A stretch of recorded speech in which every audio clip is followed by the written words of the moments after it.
So the knowledge graph's been around like 18 months, basically, maybe not even that long. And Google's attempting to get their hands on any public database, so like the census, movie data, automobiles, different types of reviews, nutritional information, et cetera. Obviously, if you type in like Edgar Allan Poe, of course you see the right-hand column, et cetera. And the knowledge graph is actually, I think, a really great thing for consumers, and I think most of the time it's a good thing for SEOs, not a bad thing for SEOs. But what I think what we're seeing is that as they add more bullet points, right, it's becoming worse, and it's starting to really become a problem because now, so like they have a flights one now, right? So they bought the back end, I can't remember what the name of the company, the back end of Kayak was like a $600 million acquisition. And so like now if you type in, flight from New York to Phoenix, right, Google will just be like, here they are. So like there's no point really in clicking on like search results from sites that have that information. Why would I do that when I have it right there? Same thing with automotive. Like if I type in Toyota Tacoma, they just added this on the right-hand column. Here's the 2014 Toyota Tacoma with the picture and reviews and the stats. And why would I go to automotive.com anymore, right? So they're putting a lot of these kind of data aggregators out of business, and that's scary for SEO because a lot of us are in the business of making our clients' content rank. And when our clients' content is publicly accessible data, it's going to become a problem for Google, or a problem for competition. What's also scary is that Google has been known to, of course, Google started out do no evil, right? But Google has been known to, be very competitive and aggressive.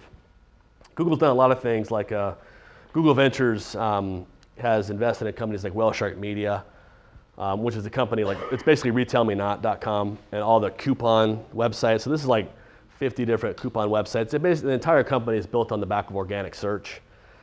So in that regard, Google's investing in its own organic search results. Google's buying land. Google just bought Nest. I'm sure everybody heard. Now they're in your house. They're obviously a scary organization. This is a scary organization. And if you think about it, by the way, with that, I was thinking about it this morning, Google Now, right? Google, because they track GPS and they know your location. So like I have Google Now installed. They know like you're at work. And then you're like driving home. You're like, you're driving home. They're like, you'll be home in 4 minutes. Damn it. And they know the weather outside. So like for me, it's like, pretty cool, right? Google's gonna just be able to control our thermostats, right? Like, you're not home right now. Heat's on, heat's off, right? I mean, they get it. So that's kind of cool. I kind of like that actually. Scary.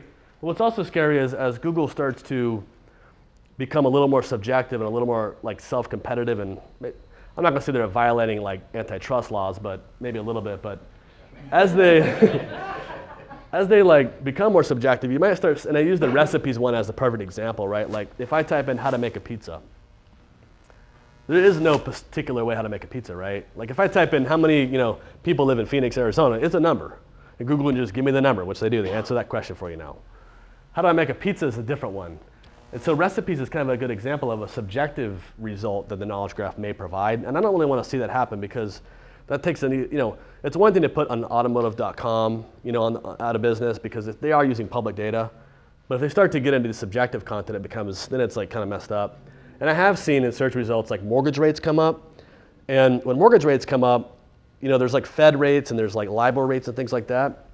But when they start making the decision of these are the top 10 banks and we're going to show the mortgage rates of the top 10 banks, now they're making these subjective decisions about what information to show. And then it starts to like really dig into now bankrate.com's in trouble, right?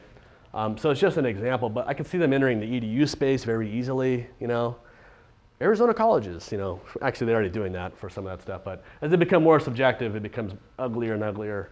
I think the takeaway is that if you're an affiliate and you're using public data and you're relying on organic search, between Panda, Penguin, exact match domain penalties, link penalties, and knowledge graph, you're probably in the wrong business.